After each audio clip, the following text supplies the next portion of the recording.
ফীমা শাজারা বাইনাহুম, তাদের মধ্যে যখন কোন বিষয়ে বিবাদ সৃষ্টি হয়ে যায়, মতলব সৃষ্টি হয়ে যায়, মতবিরোধ সৃষ্টি হয়ে যায়, বুঝের গন্ডগোল হয়ে যায়, সেটা দিনের বিষয়ে হোক, দুনিয়াবী বিষয়ে হোক, রাজনৈতিক বিষয়ে হোক, সম্পদের বিষয়ে হোক, যে কোনো বিষয়ে হোক, তাদের মধ্যে যদি কোনো মতবিরোধ সৃষ্টি হয়ে যায়, যতক্ষণ পর্যন্ত ওই মতবিরোধের ফায়সালাকারী কি ফায়সালাকারী মানে বিচার কি হাত্তা ইউহাক্কিমুকা, আপনি নবীকে মুহাম্মদ রাসূলুল্লাহ আপনাকে বিচারক হিসাবে, ফায়সালাকারী হিসাবে যতক্ষণ তারা মানবে না, ততক্ষণ পর্যন্ত তারা ঈমানদার হতে পারবে না।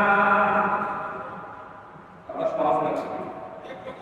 হ্যাঁ, আমাদের মাঝে যে সমস্ত মতভেদ হয়, রাজনৈতিক মতভেদ, ধর্মীয় মতভেদ, যে কোনো বিষয়ে মতভেদ যদি হয়, তখন ফায়সালাকারী কাকে ডাকে? রাসূলকে। কাকে বলছে? সূরা নিসা। রাসূলকে ফায়সালাকারী হিসেবে রাখতে হবে। এই কথাটা কার? আত্মা ইউহাক্কিমুকা ফীমা শাজারা বাইনাহুম ثم لا يجدوا في أنفسهم حرجا مما قضيت ويسلموا تسليما। আরো কঠিন কথা বলেছে, ثم لا يجدوا في أنفسهم حرجا, তারা আমাদের অন্তরে কোনো রকমের সংকীর্ণতা অন্তরে থাকবে না। আরো সন্দেহ, সংকীর্ণতা না মানার কি প্রবণতা, না মানার প্রবণতা, এটা খারাপ শব্দ। নিম্না কদাইকা, আপনি যখন ফায়সালা করবেন, নবীজিকে বলছেন যে বিষয়ে আপনি ফায়সালা করবেন, করার পরে সিদ্ধান্ত যখন দিয়ে দিবেন, তখন তাদের অন্তরের মধ্যে এই বিষয়ে কোনো খারাপ থাকবে না, না মানার প্রবণতা থাকবে না, কোনো সন্দেহ থাকবে না যে এটা ঠিক হলো বা এটা ঠিক হলো।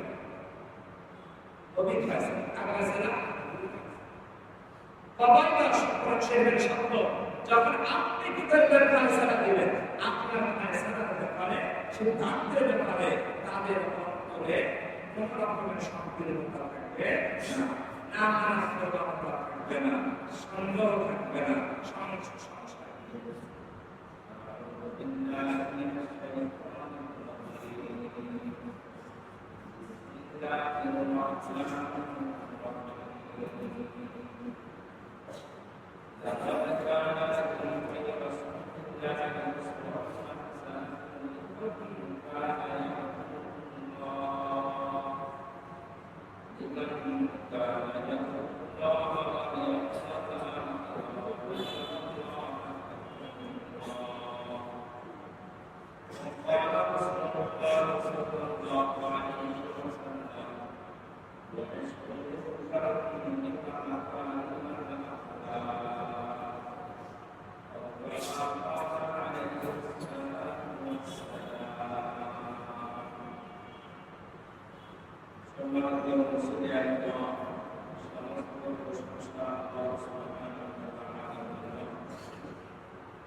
সেই মহান রাসূলের জন্ম আগমন এই মাসে হয়েছে। এই জন্য নারী কারণে এই মাসটি অত্যন্ত মর্যাদাশালী এবং গুরুত্বপূর্ণ। তার কারণ হলো রাসূল সাল্লাল্লাহু আলাইহি ওয়াসাল্লামের আগমন এই মাসে হয়েছে। এই জন্য এই মাসটি আমার প্রসিদ্ধ মত অনুযায়ী পারমাণবিক মাস আগমন হয়েছে। এই জন্য রবিউল আউয়াল মাসের পারমাণবিক হল সবচেয়ে এই মাসের মধ্যে গুরুত্বপূর্ণ দিন। যদিও পারমাণবিক জন্মগ্রহণ করেছে এই বিষয়টি নিয়ে ঐতিহাসিকদের মধ্যে মতভেদ আছে। কেউ বলেছে যে আজ থেকে যদি মুসলিম থেকে হিসেব করে যাওয়া হয়, হিসেবের মধ্যে 570 খ্রিস্টাব্দে যে রবিউল আউয়াল মাস ছিল তা বাকি রবিউল আউয়াল সোমবার মেনে নেয়। কিন্তু সোমবারের দিন থেকে মৃত্যুর জন্ম কেটে দিচ্ছে। এটা কি বলবেন কিভাবে নিশ্চিত?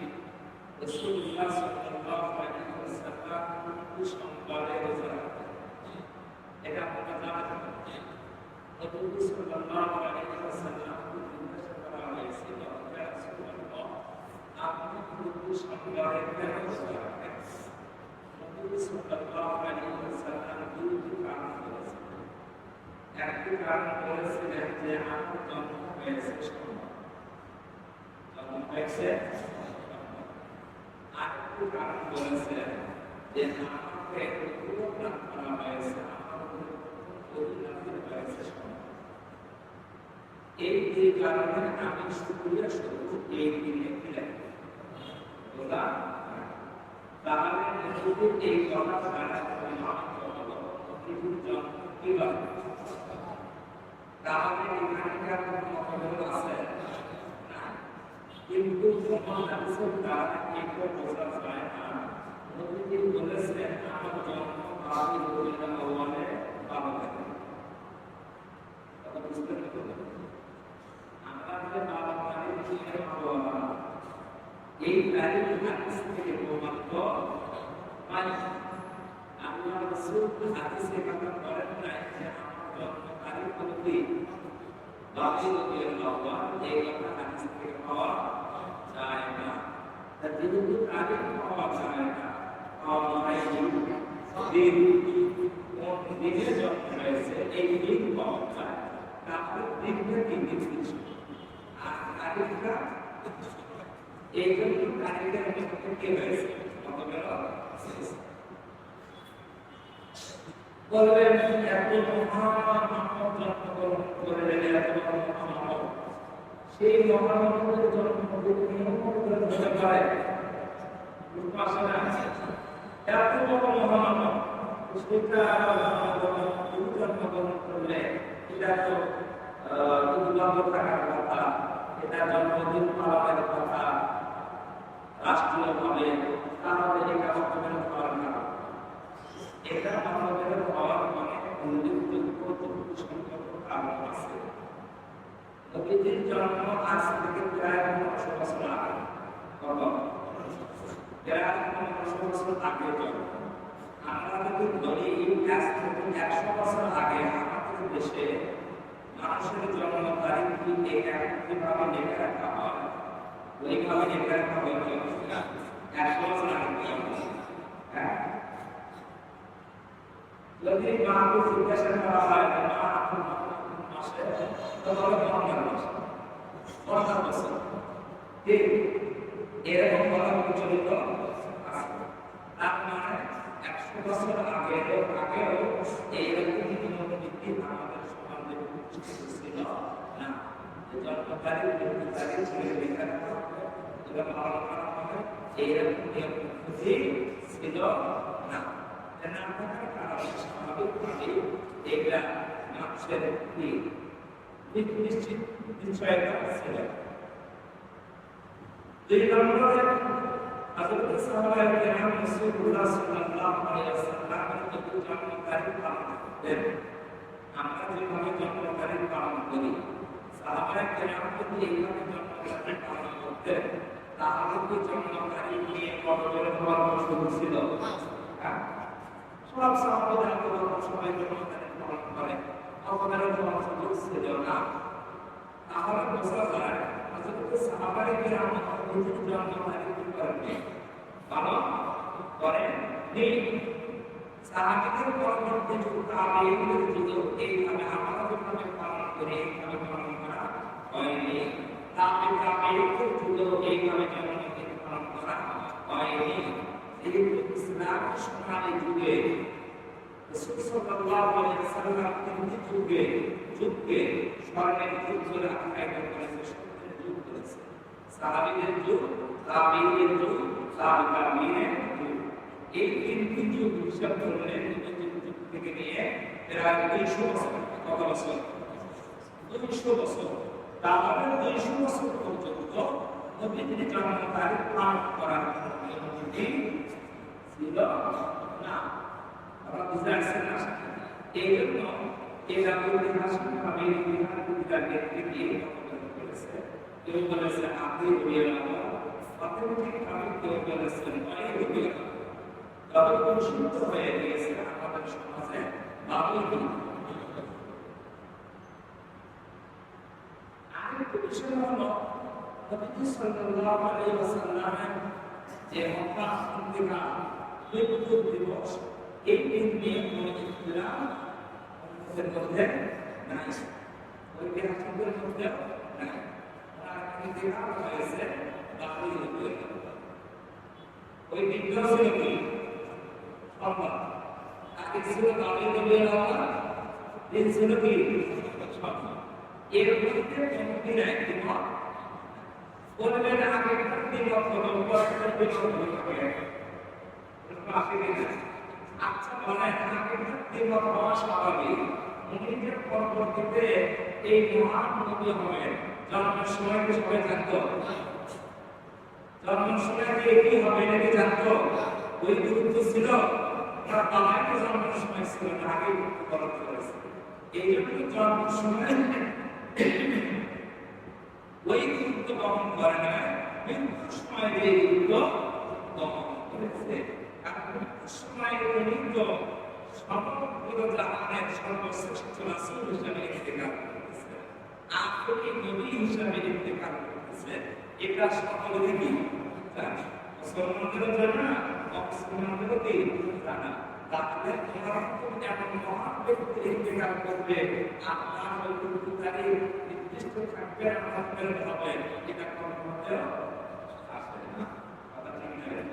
জন্ম তারিখ নিয়ে ইখতিলাফ হওয়া স্বাভাবিক, মৃত্যু তারিখ নিয়ে ইখতিলাফ খুব একটা প্রসিদ্ধ লোক যারা তাদের মৃত্যু তারিখ নিয়ে ইখতিলাফ হয়।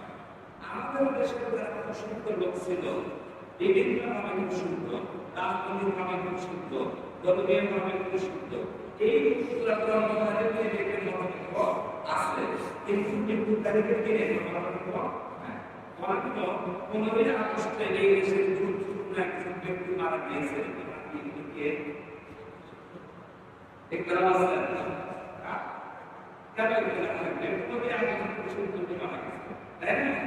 এই জন্য গুরুত্বপূর্ণ কোনো ব্যক্তি মারা গেলে থাকে না, জন্ম তারিখ নিয়ে থাকে।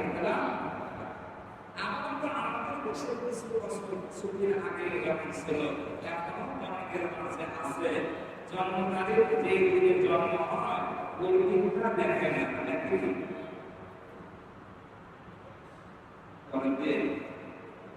এক বছর পরে বেড়েছে। কত বছর বিশাল করেছে আপনার ছেলে জন্মগ্রহণ করতে 24 সালে আজকের দিনে, কিন্তু আপনার জন্ম তারিখ দেখতে চান 26 সাল। দেখে কি দেখে না? কেন দেখে? ওয়াইন বেশি কি দেয়?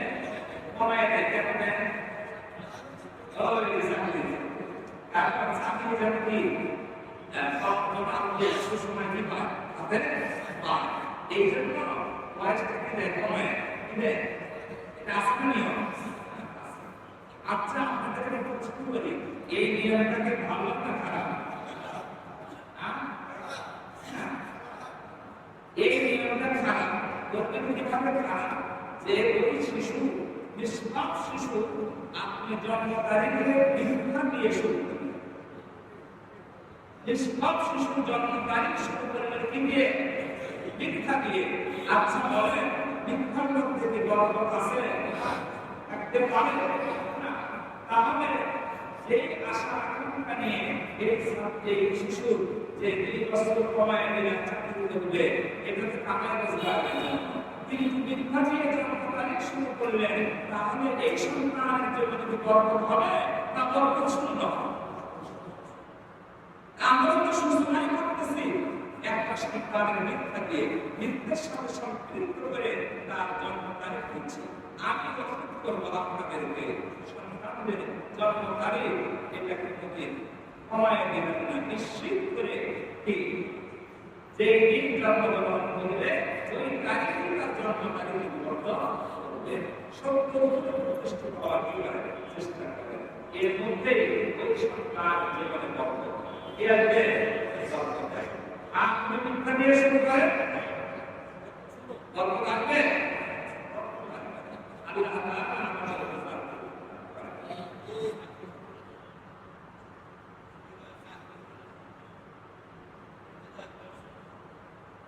আপনার এই ছিল বাবুল রবিউল আউয়ালের ঘটনা। এখন আসেন বাবুল রবিউল আউয়ালের পরিশুদ্ধ মত অনুযায়ী সাল্লাল্লাহু আলাইহি ওয়াসাল্লাম জন্ম হয়েছে বাবুল রবিউল আউয়াল। আচ্ছা বলেন, আমাদের এই বছর বাবুল রবিউল আউয়াল আসতেছে কবে? সামনে নবীজি বাবুল রবিউল আউয়ালের জন্ম হয়েছে ওই সাল আর এই সাল একই সাল। সালের পার্থক্য আছে না? সালের নবীজির জন্ম হয়েছিল যেই বাবুল রবিউল আউয়ালের সাল ছিল কত? 570 খ্রিস্টাব্দে। 570 খ্রিস্টাব্দে বাবুল রবিউল আউয়ালে নবীজি কি করেছেন? এই বছর যে বাবুল রবিউল আউয়াল আসছে, এটা কি 570 খ্রিস্টাব্দ? কত খ্রিস্টাব্দ? 2000। একটা জিনিস মনে রাখতে হবে, একটা সেকেন্ড যখন চলে যায় ওইটা আর ফিরে, একটা ঘন্টা যখন চলে যায় ওই ঘন্টা আর পৃথিবীতে ফিরে আসে না। একটা মাস যখন ফিরে যায় ওই মাস আর পৃথিবীতে ফিরে আসে না। একটা বছর যখন চলে যায় ওই বছর আর কোনোদিন পৃথিবীতে ফিরে আসে না। এটা বিলীন হয়ে যায়, বিচ্ছিন্ন হয়ে যায়, আর কোনোদিন ফিরে আসে না। একটা মানুষের জন্ম হয়েছে, এই জন্ম আর কোনোদিন ফিরে আসবে না। কথাটা কি আসিন বসে না? সহ্য কথা জন্ম তো একবারই হয়। যে সৃষ্টিগুলো জন্ম হয়, যে সৃষ্টিগুলো জন্ম হয়, চাই মানুষ হোক, জন্ম কয়বার হয়? দুইবার হয়। সেই তারিখে জন্ম হয়েছে, ওই মাস ওই তারিখ আসতে পারে, ওই বছর আর ফিরে আসবে না। আর আপনার জন্ম কোনোদিন দ্বিতীয়বার হবে। কথা বুঝে আসছে না? লাগে জন্ম যেহেতু কোনো মানুষের দ্বিতীয়বার জন্ম হবে না, এই আকীদা, এই বিশ্বাস তো এই ব্যক্তিদের কোনো জন্ম হয় কোনো জন্ম এই বিশ্বাস কালে এটা ঠিক এটা ঠিক, এটা একেবারে ঠিক। এটা আকীদা, মিথ্যা আকীদা, অসত্য আকীদা। ইসলামের আকীদা হলো একটা মানুষের জন্ম একবারই হয়, আর প্রতিদিন তার জন্ম তারিখ আসতে পারে, দিন আসতে পারে, বছর শুনলে না। তাহলে রাসূল সাল্লাল্লাহু আলাইহি ওয়াসাল্লামের জন্মদিন যেদিন হয়েছিল 570 খ্রিস্টাব্দে বাবুল রবিউল আউয়াল যদি করে দেয়, তাহলে 570 খ্রিস্টাব্দে বাবুল রবিউল দিয়া, তাহলে ওই জন্মের তারিখে যা হয়েছে ওইটাকে আমাদের ঘটবে ঘটবে। তাহলে ওই জন্ম তারিখ আমাদের পদ্ধতি তাহলে আমার জন্য হবে জন্ম তারিখ যদি পালন করতে চাই তাহলে ওই তারিখ যখন আসবে তখন কি করবে জন্ম হবে আবার কি বলবে এটা তো অসম্ভব এটা কি অসম্ভব এইটা যেহেতু অসম্ভব এই জন্যই ইসলাম জন্ম তারিখ পালনের কোনো বিধান থাকে না বুঝতে না বলেন না ইসলাম জন্ম তারিখ পালনের কোনো বিধান রাখে না জন্ম তারিখ উৎসব হবে পালন করতে হবে এই বিধান ইসলাম রাখে না কেন এটা অসম্ভব আর ইসলামের মধ্যে অসম্ভব করতে কিছু তেমনি ভাবে মৃত্যু তারিখ এই তারিখ ইসলামে পালন করতে হবে আমরা মৃত্যু তারিখ পালন করি না বার্ষিক পালন করি না নেতাদের বাবা মা অনেকেই আমরা করে থাকি ইসলামে মৃত্যু তারিখ পালনের একটু বিধান রাখা হয়নি কারণ ওই তারিখ তো মৃত্যু কাল হয়ে গিয়েছে ওই দিন তাকে আবার করতে হবে আবার কি করতে হবে আবার যদি মৃত্যু করাইতে চান তাহলে কবরকে উঠে নিয়ে যেতে হবে আবার তাকে রুখে দিয়ে ওই দিনে মৃত্যু করাইতে হবে এই দিন জানা না করতে হবে এটা কি সম্ভব এটা যেন অসম্ভব জন্ম তারিখ পুনরায় জন্ম হওয়া অসম্ভব পুনরায় মৃত্যু হওয়া অসম্ভব এই জন্য এই অসম্ভবটা ইসলামের মধ্যে বৈধ কিন্তু আমরা মুসলমানেরা কিছু আবেগী মুসলমানকে আবেগ মুসলমান অতি আবেগ অতি মহত্ব অতি আবেগ অতি মহত্ব এই অতি আবেগ ওই অতি মহত্বের কারণে আমরা জন্ম তারিখ মৃত্যু তারিখ পালন করে কিন্তু শরীয়তের সাথে এর কি কোনো সম্পর্ক আছে না নাই এইটা দেখার বিষয় আমাদের না আমরা সেটা দেখতেও রাজি না আমরা বুঝতেও রাজি না আমরা বলি আমরা বুঝুর করছি আমার বুঝুর করছে আমার বিশ্বাস করছে আমার উপর নেতা করছে এই জন্য আমি বলি ইসলাম ইসলাম আর নেতাকে মানতে বলেছে কতক্ষণ বলেন ইসলাম নেতাকে মানতে বলেছে বিশ্বাসকে মানতে বলেছে নেতাকে মানতে বলেছে কতক্ষণ মানবে এক সময়ের কাছে না হ্যাঁ ইমানে কাটিয়েছে সত্য আমার দেশে অধিকাংশ মানুষরা ধর্মকে করে ধর্মীয় কর্ম করে আমি দেখেছি খুব পর্যবেক্ষণ করেছি যারা নেতাকে অর্থভাবে মানেন রাজনৈতিক নেতা হোক ধর্মীয় নেতা হোক অর্থভাবে নেতাকে মানেন এমন মানে ওই নেতারা কোরআন বিরোধী কথা বলে সুন্নাহ বিরোধী কথা বলে তখন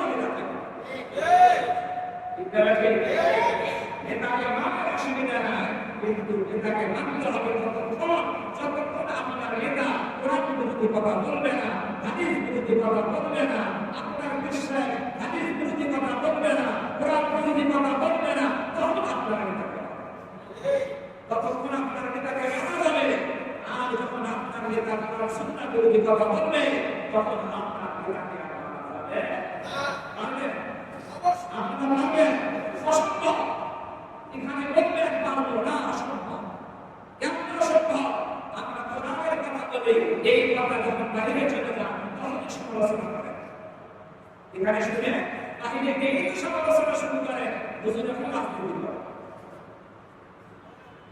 কোরআনের কথা কি রাজনীতি কোরআনের কথা যদি রাজনীতি হয় না রাজনীতি কোরআনের কথা যদি অর্থনীতি হয় অর্থনীতি কোরআনের কথা যদি তাসবিহ হয় তাসবিহ আত্মশুদ্ধি হয় আত্মশুদ্ধি কোরআনের কথা যেটাই হবে সেটাই কি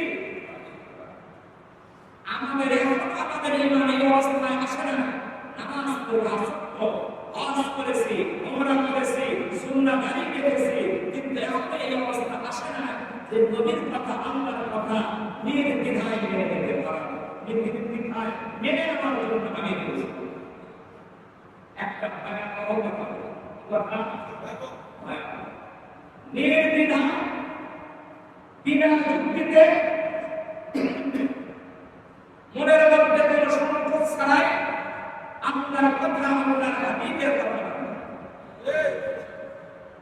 কোন সংশয় থাকা যাবে না কোরআন শরীফে না فَلَا رَبِّكَ لَا يُؤْمِنُونَ حَتَّى يُحَكِّمُوكَ فِيمَا شَجَرَ بَيْنَهُمْ আল্লাহ রাব্বুল আলামিন বলেন তোমার রবের কসম কাকে বলছে?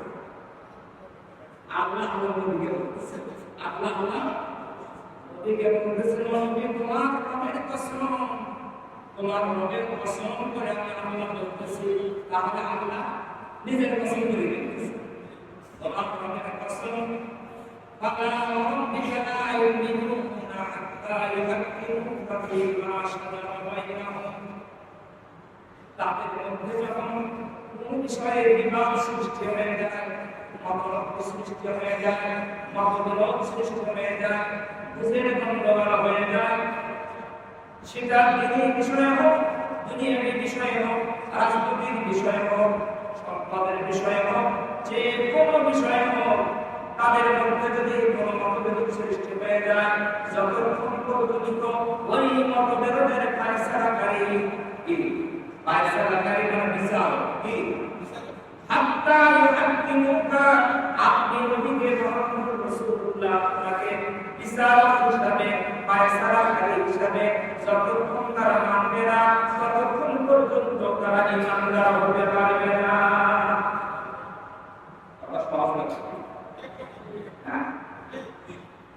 আমাদের মাঝে যে সমস্ত মতভেদ হয়, রাজনৈতিক মতভেদ, ধর্মীয় মতভেদ, যে কোনো বিষয়ে মতভেদ যদি হয়, তখন ফায়সালাকারী তারা কাকে রাসূলকে কাকে বলছে? সূরা ইসরার রাসূলকে ফায়সালাকারী হিসেবে মানতে হবে। এই কথাটা কার? আত্মা ইউহাক্কিমুকা ফীমা শাজারা বাইনাহুম ثم لا يجدوا في أنفسهم حرجا مما قضيت ويسلموا تسليما। আরো কঠিন কথা বলেছে, ثم لا يجدوا في أنفسهم حرجا, তারা আমাদের অন্তরে কোনো রকমের সংকীর্ণতা তাদের অন্তরে থাকবে না। আমার সন্দেহ, সংকীর্ণতা না কি প্রবণতা, এটা খারাপের শব্দ। মিম্মা কদাইতা, আপনি যখন ফায়সালা করবেন, নবীজি বলছেন যে বিষয়ে আপনি ফায়সালা করবেন, করার পরে সিদ্ধান্ত যখন দিয়ে দিবেন, তখন তাদের অন্তরের মধ্যে এই বিষয়ে কোনো খারাপ থাকবে না, নানা রকম প্রবণতা থাকবে পারবে না, কোনো সন্দেহ থাকবে না যে এটাকে ঠিক হলো বা এটা ঠিক হলো। নবীর ফায়সালা ফায়সালা কদাইতা শব্দের শব্দ, যখন আপনি কিতাবের ফায়সালা দিবেন, আপনার ফায়সালার ব্যাপারে, সিদ্ধান্তের ব্যাপারে তাদের অন্তরে কোন রকমের সংকীর্ণতা থাকবে না, নানা প্রবণতা থাকবে না, সন্দেহ থাকবে না, সংশয় থাকবে না। ويسلموا تسليما, তারা একেবারে বিধায় আপনার এই ফায়সালাকে মেনে নেবে। তাসলিম মানে কি? মেনে নেওয়া, একেবারে বিধায় তারা ফায়সালাকে তাসলিমা, তারা বিধায়, বিনা সংকীর্ণতায়, বিনা সংশয়ে আপনার ফায়সালাকে মেনে নেবে। যতক্ষণ না মানবে ততক্ষণ তারা মেনে নেবে। এখন আমরা আমাদের রাজনৈতিক দর্শন বলি, ধর্মীয় দর্শন বলি, আমাদের বিভিন্ন দর্শন নিয়ে আমরা চলি, এই আয়াতের সাথে আমরা একটা চিন্তা ফিকির করে দেখি যে আমরা কতক্ষণ রাসূলকে মানি, কতক্ষণ রাসূলকে মানি, কতক্ষণ মানি না। কিছু সময়ের জন্য রাসূলকে মানি, আর কিছু সময়ের রাসূলকে মানি না। আমরা আসলে রাসূলের জন্ম খুশি নিয়ে একেবারে ব্যস্ত। এদিকে আমরা রাসূলের সিদ্ধান্ত পাই না, রাসূলের ফায়সালা। আচ্ছা বলেন, আমরা বর্তমান যুগে যারা রাসূলের মহব্বত বহিঃপ্রকাশ করতেছে বিভিন্ন ভাবে, এই মহব্বতের বহিঃপ্রকাশ, মহব্বত দেখানো, এটাকে খারাপ কেন ভালো? ভালো না? নবীর মহব্বত দেখানো কি ভালো? এর মধ্যে কোনো সন্দেহ নাই। ইসলামের মহব্বতকে আমরা হাজার বার সেলুট দিই, সেলুট দেই, আপনার হাতে ধন্যবাদ জানাই। নবীর মহব্বত দেখানো এটা এদের বৈশিষ্ট্য। একজন নবীকে অবশ্যই মহব্বত করতে প্রকাশ করবে। আচ্ছা বলে বর্তমান দুনিয়ার সমস্ত মানুষের মহব্বত, সমস্ত মানুষ মানে মুসলমান, সমস্ত মুসলমানের পবিত্র মহব্বত যদি একজনের রাখা হয়, আর একজন আল্লাহ দরজার সাহাবী পবিত্র মহব্বত যদি আরেকজনের রাখা হয়, দাদা বুঝে গেছে একটি বাস্তবতা। একজন আল্লাহ দরজার সাহাবী, আল্লাহ মানে সাধারণ তিনি যে নবীকে মহব্বত করতেন, এই মহব্বত যদি আল্লাহ রাখা হয়, আর বর্তমান যুগের সমস্ত আশিক রাসূল মুসলমানদের মহব্বত যদি আল্লাহ রাখা হয়, আমি একই করে বলতে পারি ওই সাহাবীর মহব্বত বেশি। আপনারা কি মনে করেন? বলে কি আপনি তো মহব্বত করেন? সাহাবায়ে কেরামের মহব্বত কেমন রাসূলকে মহব্বত করতেন? হাদিসে লেখা আছে নবী যখন ওযু করতেন, নবী ওযু পানি যখন করে যাইতো, সাহাবীরা ওই পানি নিয়ে কারাকারি করতেন, উল্টাপাল্টা করে ওই পানি নিয়ে নিজের শরীরে পাকার করতে চেষ্টা করতেন। কেমন মহব্বত থাকলে ওযু পানি করে গেলে ওই পানি নিজের শরীরে। আমাদের দেশে অনেক ছোটা আছে, অনেক খ্রিস্টান আছে, দেখছেন কোনো ভক্তকে, কোনো অনুসারীকে, কোনো গুরুকে দেখছেন? শুধু কি তাই, নবীজি সাল্লাল্লাহু আলাইহি ওয়াসাল্লাম হাদিসে পাকের মধ্যে আছে, যখন নবীজি থুতু নিক্ষেপ করতেন, ওই থুতুটা সাহাবায়ে কেরামের শরীরে তারা লাগবে, তাদের শরীর সুগন্ধি হবে, এই জন্য তারা তাড়াতাড়ি ধোয়াধুয়ি করত। কেমন মহব্বত থাকলে থুতু দিয়ে তারা গায়ে রাখবে, পেটে রাখবে, এমন মহব্বত দেখা যাবে। শুধু কি তাই, হাদিসে পাকের মধ্যে আছে নবীজি সাল্লাল্লাহু আলাইহি ওয়াসাল্লাম তার শরীরের ঘাম দেওয়া, এরকম সাহাবায়ে কেরাম ছোট্ট ছোট্ট শিশি রাখতো, হোমিও শিশি বুঝলেন না, ছোট্ট ছোট শিশি রাখতো, নবীজির ঘাম দেওয়া, ওই শিশির মধ্যে তারা ভর করে রাখতো, চেষ্টা করতো কেন ওই শিশির ওই ঘামের সুগন্ধি এত বেশি বর্তমান বিশ্বের যত দামি সুগন্ধি আছে, নবীজির ঘামের সুগন্ধির কাছে সব তুচ্ছ। এমন মহব্বত করতে হবে ভালোবাসা। সাহাবায়ে কেরাম রাদিয়াল্লাহু আনহুম উহুদের যুদ্ধের একটা ঘটনা মনে পড়ে গেল। নবীজি সাল্লাল্লাহু আলাইহি ওয়াসাল্লাম যুদ্ধের এক পর্যায়ে চতুর্দিক থেকে নবীজির উপরে তীর আসতেছে, চতুর্দিক থেকে নবীজিকে টার্গেট করে তীর মারতেছে। সাহাবায়ে কেরাম বিক্ষিপ্ত হয়ে গেছে, সাহাবায়ে কেরাম বিক্ষিপ্ত হয়ে গেছে, অনেক শহীদ হয়ে গেছে। এই দেখে এই বিষয়টার আওয়াজ উঠে গিয়েছে, মুহাম্মদ কুদিলা, মুহাম্মদ কুদিলা, মুহাম্মদ নিহত হয়েছে। আচ্ছা বলেন, কোন যুদ্ধের ময়দানে যদি সেনাপতি নিহত হয়ে যায়, সাধারণ সৈনিকরা যদি বুঝতে পারে সেনাপতি নিহত, তাহলে সাধারণ সৈনিকদের আর যুদ্ধ করার স্পিরিট থাকবে থাকবে সেনাপতিদের আলাদা করবে। মুহাম্মদ রাসূলুল্লাহ উহুদের যুদ্ধের সেনাপতি কাফের বেঈমানেরা শয়তান এই আওয়াজ তুলে দিল, মুহাম্মদ নিহত হয়ে গিয়েছে। এই সংবাদ যখন মুসলমান সাহাবী মুজাহিদদের মধ্যে পৌঁছে গেল, তখন মুজাহিদরা তরবারি ছেড়ে দিল, যার জন্য আমরা যুদ্ধ করতেছি, তিনি নিহত, আর আমরা যুদ্ধ করব। এই অবস্থায় কাফের বেঈমানেরা নবীজির দিকে চতুর্দিক থেকে তীর মারা শুরু করেছে, যারা তীর মেরে দিকে তারা হত্যা করে শহীদ করতে পারে। ওই মুহূর্তে আমাদের আবু তালহা রাদিয়াল্লাহু তাআলা আনহু দেখেন কেমন নবীর প্রেম আর ভালোবাসা, কেমন আসে, কেমন মহব্বত। উনি এসে ওই তীর থেকে মুক্তি বাঁচানোর জন্য নবীজির বুকের সাথে নিজের বুক মিলে থেকে এইভাবে ধরলে, বুকের সাথে বুক মিলে নবীজিকে এইভাবে ধরলেন যেন তীর এসে নবীজিকে রাখতে না পারে। আমরা বলে কি করতাম, অনেক আর অনেক মহব্বত বেশি থাকতো, তারা আমরা কি করতাম, নবীজির দিকে পিঠটা করে দিতাম, আমি তীর রাখলাম, আপনি তীরটা আটকাইলাম। এটাই কি হলো, আমি যখন নবীজির বুকের সাথে বুক মিলাই দিলাম, আমি পেছন থেকে যে তীর আসবে ওই তীরকে আমি আটকাইতে পারবো, তীর ঢুকাই রাখবে বুকে না পিঠে? পিঠে রাখবে, আর পিঠে রাখবে। ওই সাহাবী যিনি নবীজিকে আত্মরক্ষা করার জন্য আসলেন, নবীজির বুকের সাথে বুক মিলিয়ে দিলেন। একদিকে তো পাহাড়, আরেক দিক থেকে ছিট আসতেছে। নবীজির বুকের সাথে বুক মিলিয়ে দিয়ে নিজের পিঠকে তীরের দিকে করে দিলেন। উনি বুঝাইতে চাচ্ছেন, যত তীর আসে নবীজির ভিতরে একটা তীরও না লাগে।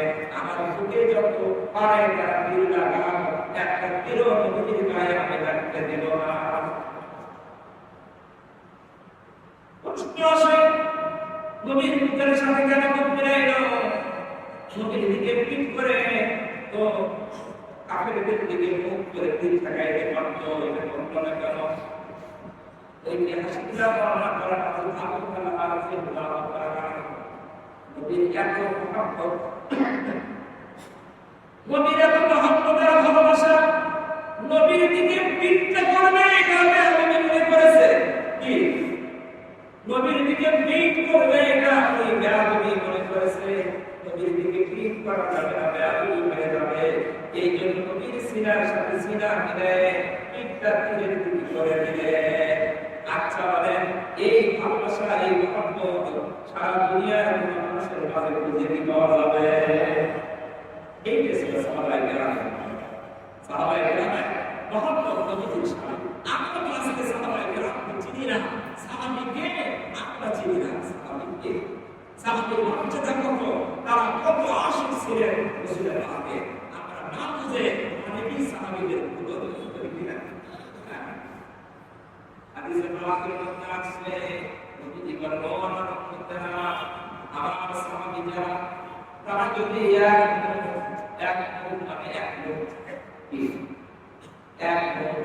অথবা একটা খেজুর আল্লাহর পথে দান করে, আল্লাহর পথে দান করে, আর যারা সাহাবী হও, তোমরা যদি বহুত পাহাড় পরিমাণ সম্পদ আল্লাহর রাস্তায় দান করো, তোমাদের বহুত পরিমাণ সম্পদের দ্বারা সাহাবীদের একটা খেজুরের দামের সমতুল্য হবে না। সাহাবীদের মর্যাদা কেন? কেন এই সাহাবীদের মর্যাদা আগামীর সাথে সাহাবীদের এত পার্থক্য কেন? সাহাবীরা বলেছেন, সামি'না ওয়া আতা'না, সামি'না ওয়া আতা'না, ইয়া রাসূলুল্লাহ, আপনি যা বললেন আমরা শুনলাম আর আমরা মেনে নিলাম। আমরা শুনলাম, সামি'না মানে কি? আমরা শুনলাম, ওয়া আতা'না আমরা কি করলাম? মেনে নিলাম। আমরা বাস্তবায়ন করা শুরু করলাম। আমাদের অবস্থা কি? শুনলাম,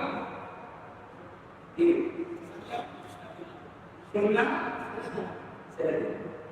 এই আমাদের অবস্থা। আমরা শুনলাম আর ছেড়ে দিলাম। আর কতটুকু মানব, যতটুকু আমার রাজনীতি আমার দলের সাথে রাখে,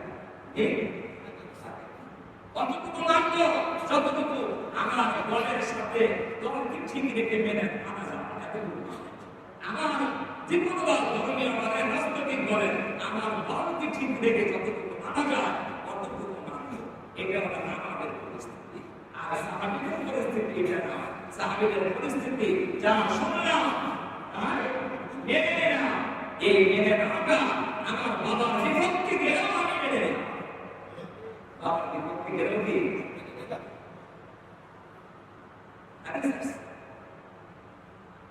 মদিনার ঘটনা, হযরত আব্দুল্লাহ রাদিয়াল্লাহু তাআলা আনহু, আব্দুল্লাহ সাকিব সাহাবী, ওনার নাম আব্দুল্লাহ ইবনে উবাই। উনি মুসলমান নাম ধরে ইসলাম আসলে ছিল না, আসলে মুনাফিক মুসলমান, দেখতে শুনতে মুসলমান, মুনাফিক কাকে বলে? দেখতে শুনতে সূরাতুল মুসলমান, দাবি করে মুসলমান, আসলে পরিচিত ইমান ধারণ করে না। ইমানের ব্যাপারে তার সন্দেহ, দিনের ব্যাপারে সন্দেহ, রাসূলের ব্যাপারে সন্দেহ, কোরআনের ব্যাপারে তার সন্দেহ, কিন্তু নিজেকে মুসলমান দাবি করেন। নিশ্চিতই ঘটনা নিয়ে যান, এই ব্যক্তি এই নামে চেহারা শুরুতে মুসলমান, আসলে পরিচিত মুসলমান নয়। কিন্তু আমরা তাকে এই বর্তমান অবস্থায় মুনাফিক বলে পারি না।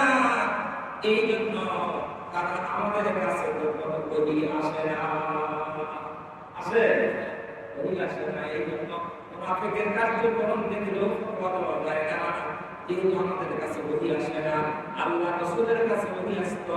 এই জন্য ওহী প্রাপ্ত হয়ে আল্লাহর নবী তাদেরকে মুনাফিক বলে দিয়েছে। এই ব্যাপার কি? কিন্তু দুনিয়াতে আপনাকে মুনাফিক ঘোষণা দেওয়া না দিলেও মৃত্যুর পরে কিন্তু আল্লাহর কাজ করায় আপনি যদি দুনিয়াতে মুনাফিক হয়ে থাকেন না, মৃত্যুর পরে কিন্তু আল্লাহর কাজ করায় আল্লাহর বিচারে আপনি অবশ্যই মুনাফিক হিসেবে আখ্যায়িত হয়ে যাবেন। এই জন্য মৃত্যুর পরে আল্লাহর কাজ করায় আল্লাহর বিচারে আমরা যেন কেউ মুনাফিক না হই। এই জন্য আমি অনুরোধ করি, ইসলামের সমস্ত বিষয়গুলা বিনা দ্বিধায়, বিনা সংকোচে, বিনা প্রশ্নে আমরা অন্তরের অন্তঃস্থল থেকে মেনে নেওয়ার চেষ্টা করি। যদি আমলে কোনো ত্রুটি থাকে ভালো করে বুঝবেন, আমলে কোনো ত্রুটি থাকে, আপনার বিশ্বাসে কোনো ত্রুটি নাই, আমলে কোনো ত্রুটি থাকে, তাহলে নাজাতের কি রাস্তা আছে? আছে, নাজাতের রাস্তা আছে। কিন্তু বিশ্বাসে যদি ত্রুটি থাকে, আমল যতই ভালো হোক না কেন, আপনার নাজাতের কোনো উপায় নাই। আব্দুল্লাহ বিন উবাই কোন যুদ্ধে একজন মুহাজির আনসারের সাথে গন্ডগোল হয়। এই গন্ডগোলের পরে আব্দুল্লাহ বিন উবাই ওই যুদ্ধে ছিল, মুসলমানদের পক্ষে ছিল।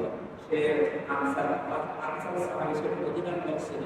আনসার মদিনার লোক মুসলমানদেরকে বলল যে তোমরা যাদেরকে জায়গা দিয়েছো, মদিনার আনসাররা কাকে জায়গা দিয়েছে? মক্কা মহাজিরদেরকে ইমাম স্বয়ং আল্লাহ রাসূল স্বয়ং, ঠিক না কথা?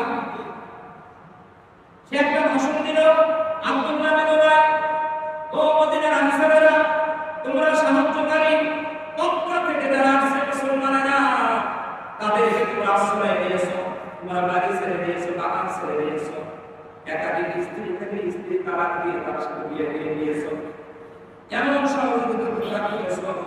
আজকে তোমাদের সহযোগিতা পেয়ে তোমাদের উপরে তারা চরম হয়। এটা কি ঠিক কথা? এটা কথা না, আপনাদের হৃদয়ে তোমরা সাহায্য করেছো, আজকে তোমাদের উপরে কি হয়েছে? চরম হয়েছে। তোমাদের উপরে আক্রমণ করে এত দৃষ্টিতা, এটাকে মানা যায়? কাদেরকে বলতেছে? আনসারদেরকে বলতেছে। কে বলতেছে? মুনাফিক সরকার আব্দুল্লাহ বিন উত্তেজিত করতেছে। এরপরে বলতেছে, আমরা মদিনায় ফিরে গিয়ে মদিনার আনসাররা, তোমরা শোনো, তোমরা মদিনায় ফিরে গিয়ে ওই সমস্ত মুহাজির যারা মক্কা থেকে হিজরত করে মদিনায় এসেছে, আমরা তাদেরকে মদিনা থেকে বের করে দিব। মদিনা থেকে বের করে দিব, তারা আশ্রয় দেব না। সম্মানিত লোকেরা অসম্মানিত লোকদেরকে মদিনা থেকে বের করে দিবে, এই কথা বলে তাকে অসম্মানিত বলল। কথা বুঝতে পারছো? সম্মানিত ব্যক্তিরা অসম্মানিত ব্যক্তিদেরকে মদিনা থেকে বের করে দিবে, এই কথা বলে তাকে অসম্মানিত বলল। রাসূলকে ইমাম মুহাজির মক্কার সাহাবীদেরকে, তাই না?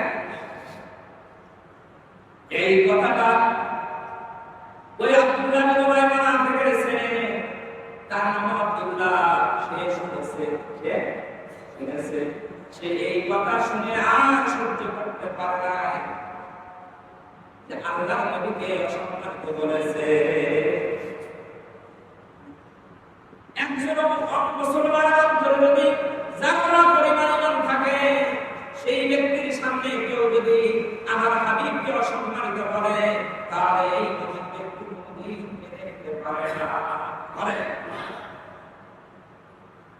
আব্দুল্লাহ পাক্কা সাহাবী, খাঁটি সাহাবী, বাবার এই কথা মেনে নিতে পারল না।